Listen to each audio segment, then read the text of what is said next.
ہر ابتدا سے پہلے ہر انتہا کے بعد، ہر ابتدا سے پہلے ہر انتہا کے بعد، ذات نبی بلند ہے ذات خدا کے بعد۔ دنیا میں ہر طرف اندھیرا ہی اندھیرا تھا، صدر علی بکار چاند تھا لیکن بے نور سا،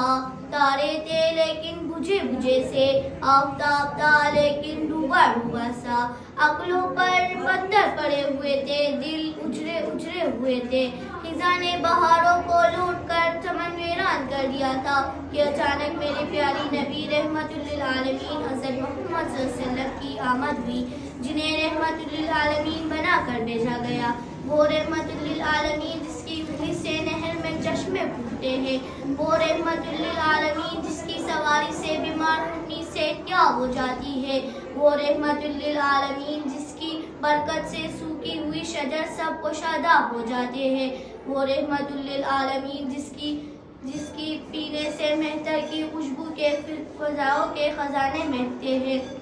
جنات کے قافلے جن کے پیغام کو حق اور سنت کے بارگاہ میں تشریف لاتے ہیں، ابو بکر کو صدیق، عثمان کو غنی، عمر کو فاروق اور علی کو شیر خدا بنا دیتے ہیں،